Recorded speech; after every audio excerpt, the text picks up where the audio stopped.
Hello, Sanbonani. Hi.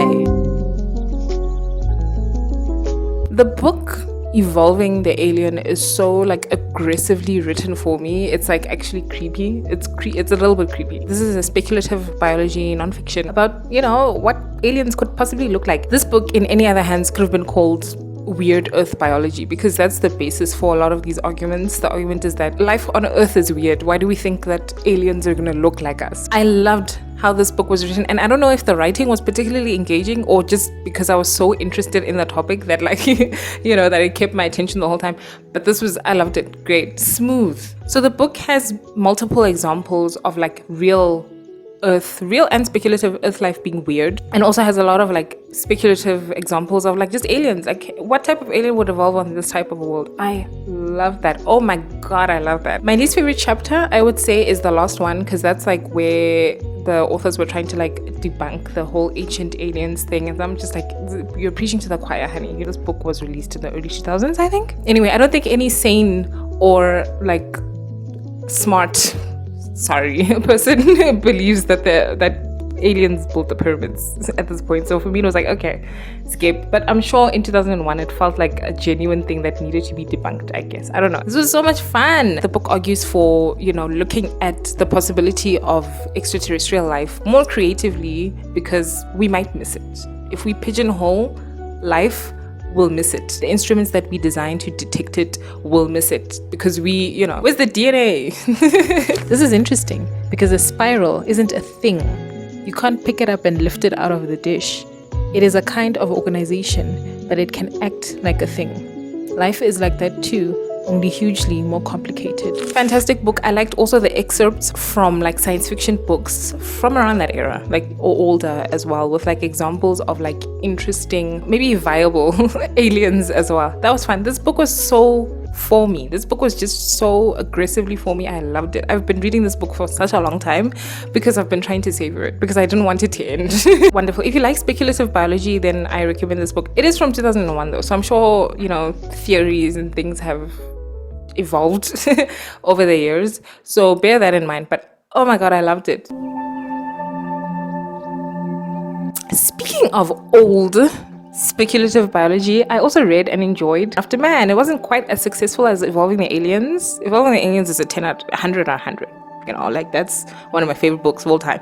But this one came pretty close. Pretty entertaining book from the 80s about what life could possibly look like on planet Earth after we have ravaged the Earth and mercifully destroyed ourselves. What will life be like after man? This is 50 million years in the future. This is a very multidisciplinary book. It is of course speculative biology, which I love, about animals, earth animals, but also there's stuff about geology as well, tectonic plates and all of that, evolution, and also natural history as well. Loved all of that. This was a decent read, but it is a beautiful book just to look at, just to flip through. Oh my god, that's so good. The illustrations are silly and goofy and funny, but they're also beautiful. And with a lot of these animals, I'm this is very silly. This looks very silly. But then I think about how many animals that exist right now that are silly. The thing about this book that I enjoyed the most is that it was oddly optimistic for me, but it's my type of optimism, which is not optimism at all. I don't have an optimistic bone in my body. I don't know what happened to me at birth, but here I am.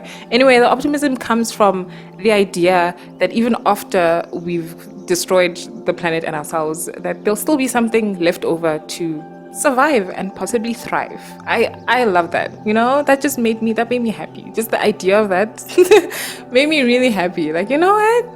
The planet will go on. The planet will forget that Homo sapiens existed. And also just the idea of the end of the world, our world as we know it. Oh my god, please, when?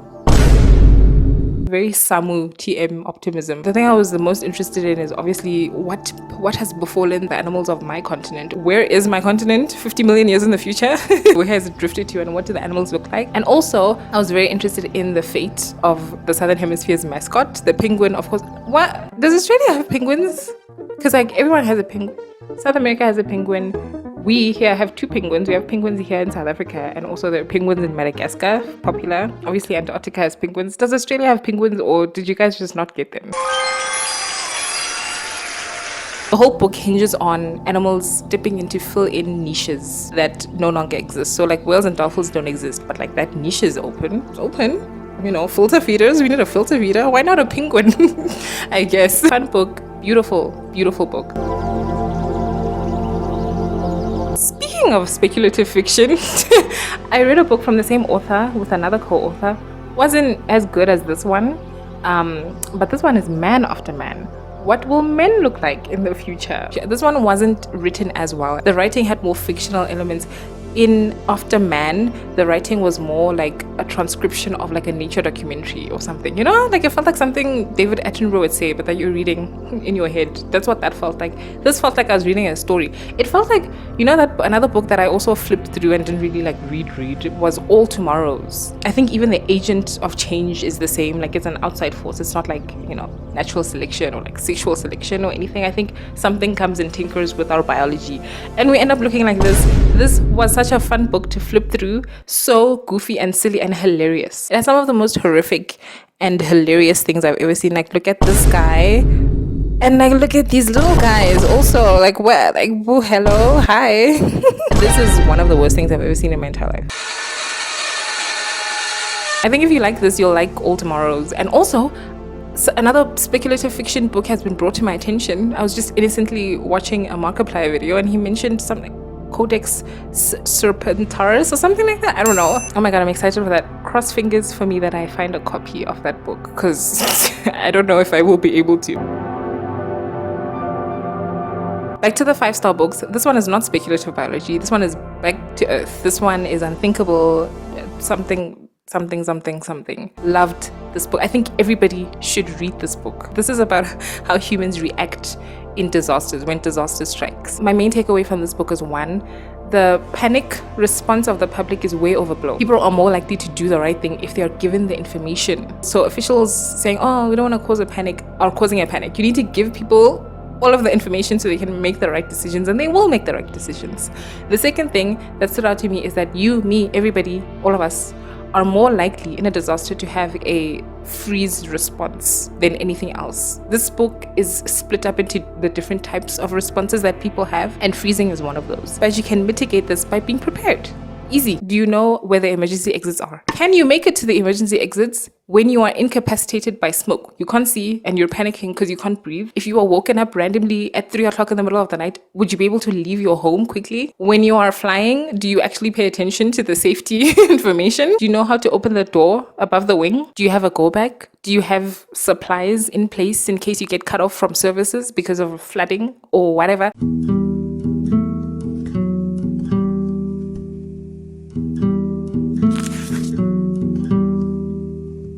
This is written so well. I love, and it's not a surprise that it's written so well because this is written by a journalist. I love the way that investigative journalists write nonfiction. They just know how to present information in an engaging way, right? Like they're interviews, but they don't feel long. I don't feel like I'm reading a biography, just sound bites. The way that she puts the information together and presents it is it's so good. So it makes for such an engaging book.